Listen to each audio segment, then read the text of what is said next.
Coming up on Fulton Today, Fulton's district attorney takes steps to prevent wrongful convictions, and it's a first in the state. We'll have details. From transportation to health care, the chairman's State of the County address explains why Fulton County is a big deal. I'm Brian Robinson, and I'll have more on this story coming up. And nursing pioneers of the once segregated Grady Hospital are celebrated for their perseverance. That and Fulton's farewell to a commissioner starts right now on Fulton Today.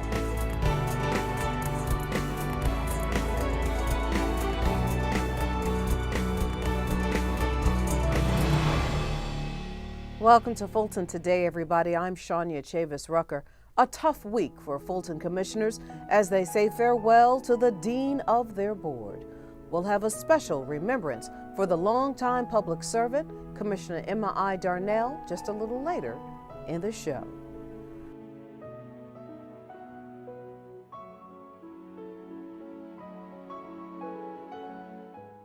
Meanwhile, Chairman Rob Pitts delivers his second State of the County address, and he declares to colleagues, constituents, and residents that when it comes to transportation, health care, and business, Fulton County is a big deal. FGTV's Brian Robinson joins us with more on this story. Brian? Shawnee, the chairman told the distinguished guests that everything a person needs is right here in Fulton County. It's truly remarkable for a government. County leaders, city mayors, and state representatives were all in attendance to hear Fulton's chairman speak. But before they heard from him, those in the Flourish Ballroom in Buckhead took a moment to remember the late Commissioner I Darnell. I would like to ask each of you to stand and join me for a moment of silence in honor of my longtime friend and colleague, Commissioner I Darnell. Thank you. Guests also watched a video with all of Fulton's commissioners highlighting the county's priorities for 2019. Issues confronting the region as a very big deal. But it was the chairman's keynote address that gave the overview of the current state of the county. When it comes to serving people, customer service in Fulton County is a big deal. One of the major differences between counties and cities is that we are in the people business, not just bricks and mortar. Senior services, healthcare, job development, arts, libraries, and criminal justice. These are the things that we do each and every day. We're in the midst of a major infrastructure campaign to renovate our libraries, wrapping up a 12-year, $275 million library master plan. And because pets are also a big deal in Fulton County and can be found in 65% of our households, just last week, my colleagues and I on the Board of Commissioners approved a feasibility study that is the first step in our efforts to construct a brand new state-of-the-art facility in Fulton County for our pets. Also a big deal, according to the chairman, health care. This year, Fulton County is investing $60 million in the Grady Health System. An additional $80 million in bonds will go to Grady's new surgical center. The recent addition of 6 major companies and upgrades coming to the airport show the entrepreneurial spirit is alive and well in the county. All good news for Fulton state, local, and business partners. Fulton County is growing. People are working together. As the sponsor of the legislation that created the county's newest city, I'm excited about the relationship between the county and the city and how we're going to move forward. I think there are big things going on in Fulton County. Fulton County is very important as a partner with the city of Fairburn. There are some things that we're doing with Fulton County because the city of Fairburn has to align itself with partnerships that are about doing, having that vision for the city as well as the county, because we are both connected. When one is doing well, the other one is doing well. So we always look for partnerships that's a win-win.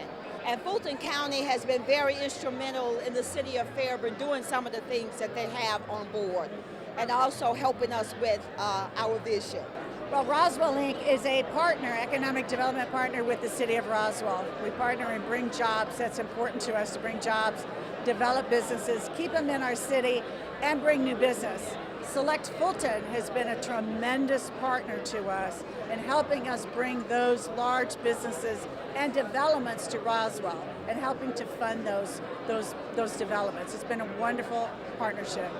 As the event concluded, many in the room even agreed. Fulton County is, now help me out, a big deal. Thank you. Now, the chairman's speech did also include some challenges such as transportation, sex trafficking, HIV, AIDS, and opioids.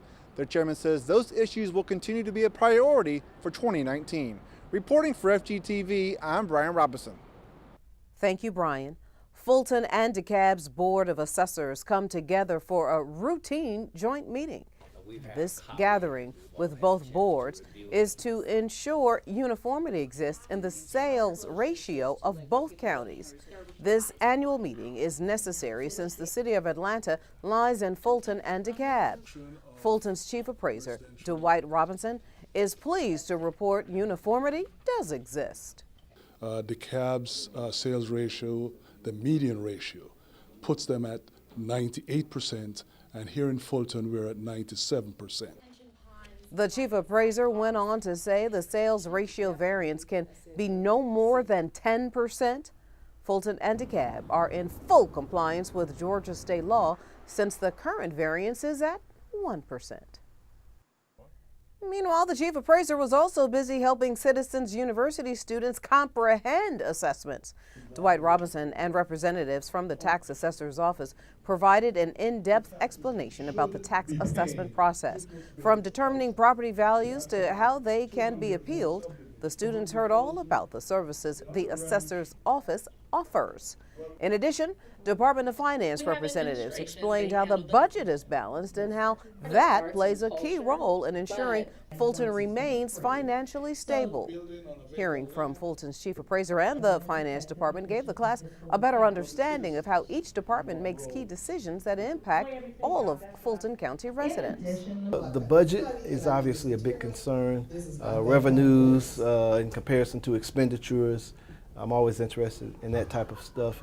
Being a taxpaying citizen and a homeowner, you always want to know, where your dollars are going and that they're being spent, wisely and appropriately. So. Just to hear the assessor go through some of the things that are already new, but engage the audience with questions that were he answered to the best of his ability, and just to know how my taxes or my house are assessed was good knowledge and good information. Up next for the students, hearing how the county's departments of arts and culture and libraries provide opportunities for all citizens to be culturally enriched.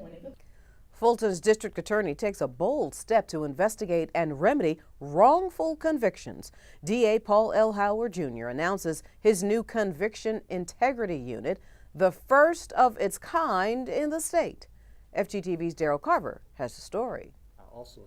With former Georgia Governor Roy Barnes and a former deputy ADA by his side, District Attorney Paul Howard explained why his office now operates the state's only criminal integrity unit. I think this case illustrates why it is important for our office to put together this unit.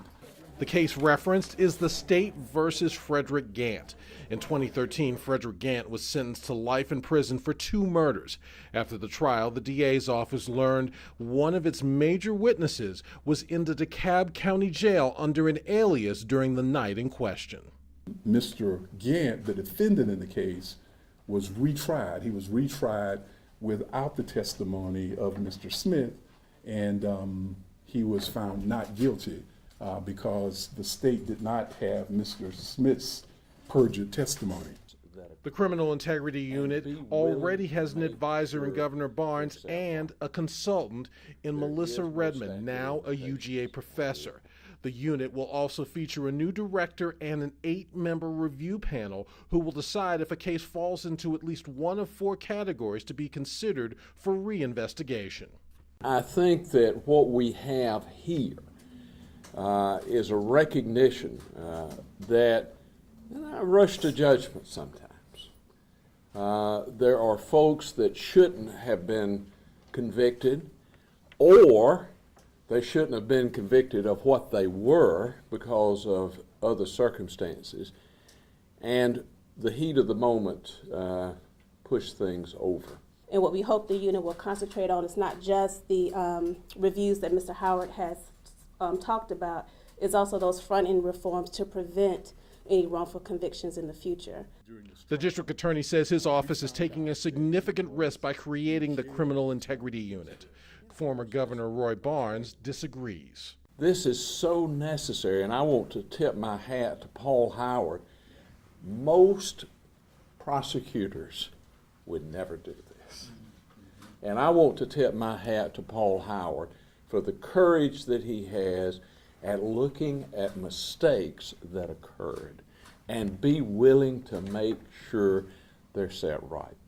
The first case the Criminal Integrity Unit hopes to set right is the Wayne Williams Atlanta child murders. Reporting for FGTV, I'm Daryl Carver. Thank you, Daryl.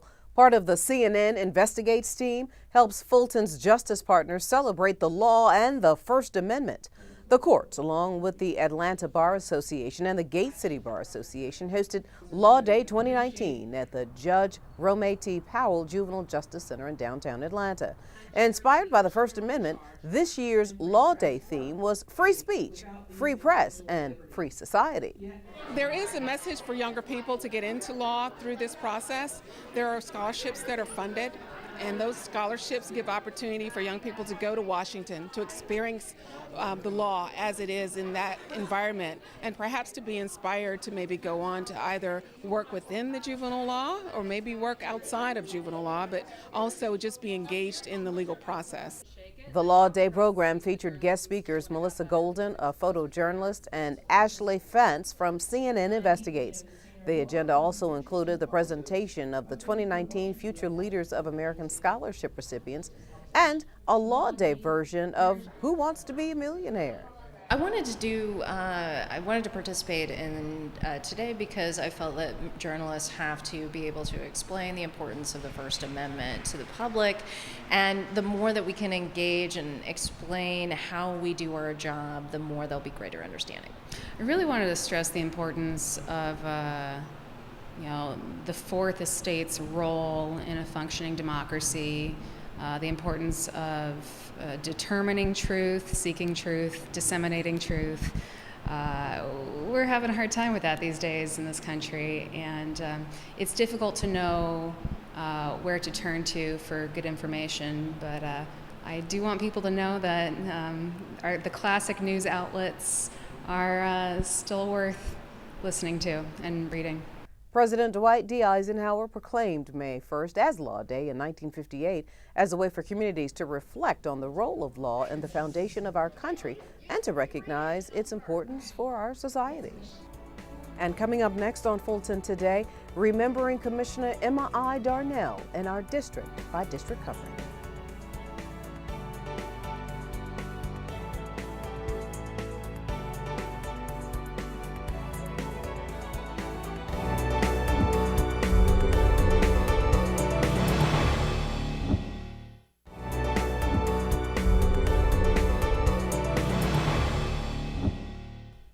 In this special district-by-district coverage, we remember the life and legacy of the Dean of the Fulton County Board of Commissioners, District 6 Commissioner Emma I. Darnell.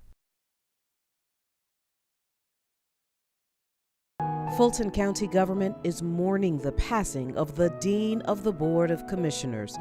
District 6 Commissioner Emma I. Darnell passed away at her Atlanta home on Sunday, May 5th. For over 27 years as a commissioner, she served as a fierce advocate for senior citizens. During her days as a City of Atlanta official in the 70s, she authored the city's first minority business plan.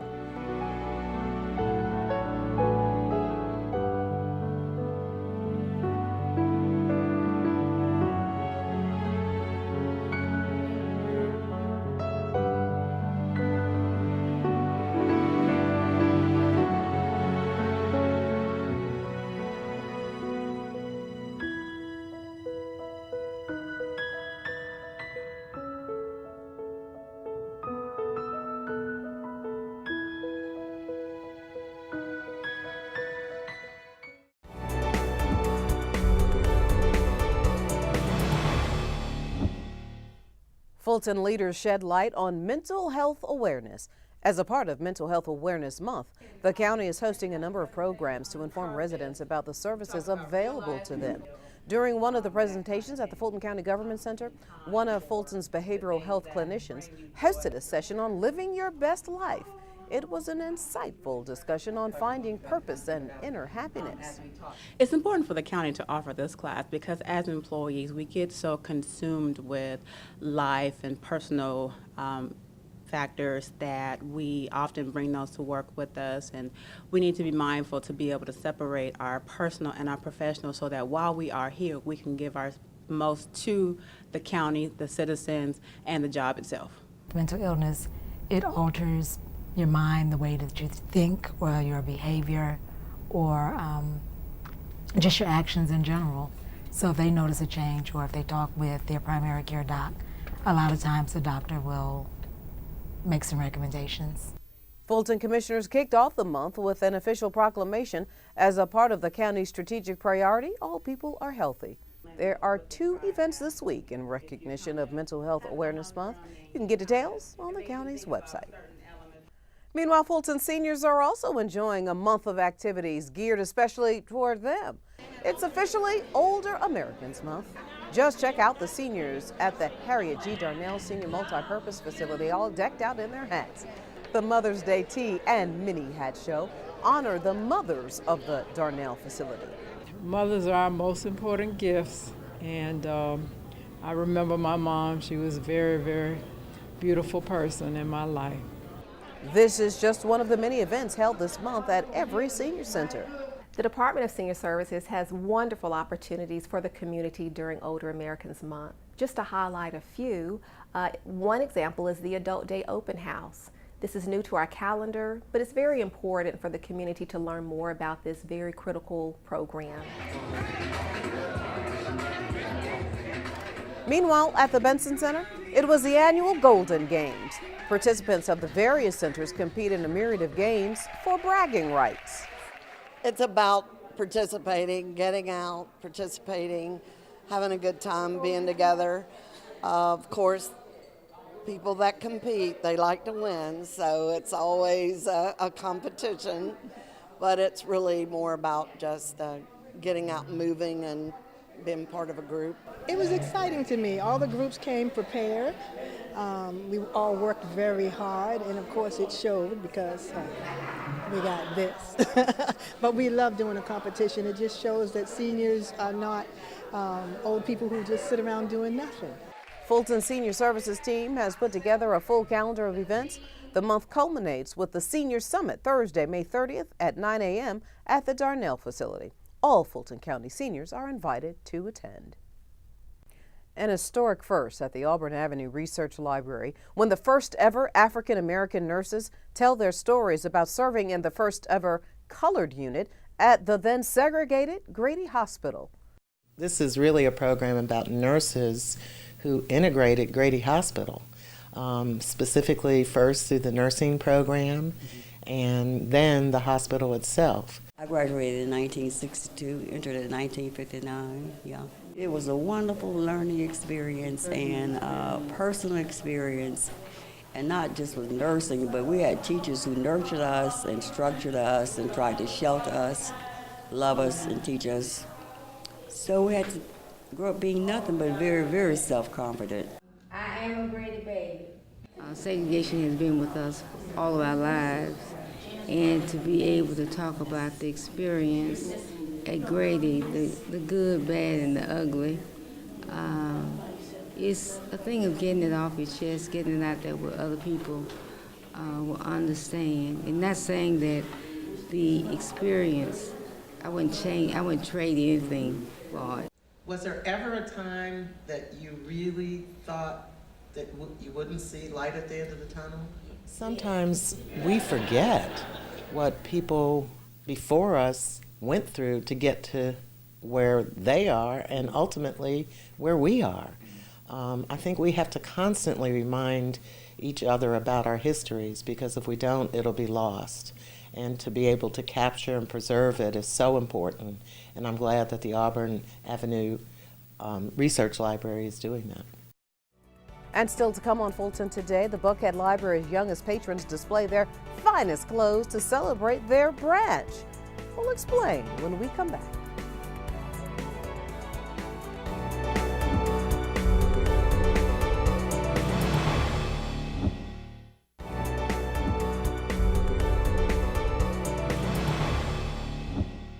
Beginning this week, the College Park Library branch is closed for renovations.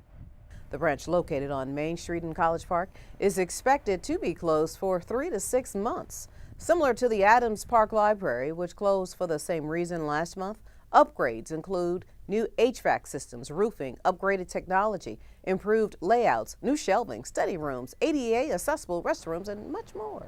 Well, the renovation project is going to be amazing, and while challenging at this moment, we want our patrons just to hang in with us. We know it's hard to not have your local library available to you while they're closed for renovations, but I promise you all of those other libraries are ready to serve you and look forward to seeing you. Now, while the branch is closed, service is available at the Metropolitan, Southeast, Wolf Creek, and South Fulton libraries.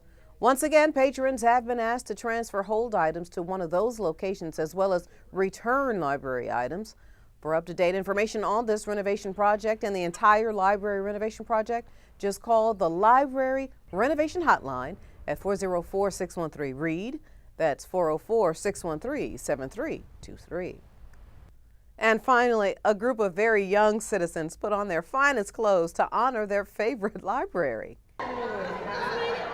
Staffers at the Buckhead Library hosted the first annual Kids Fashion Show to celebrate Patron Appreciation Week. Children 4 years old and younger dressed up and walked the red carpet down the middle of the library as parents and patrons cheered them on.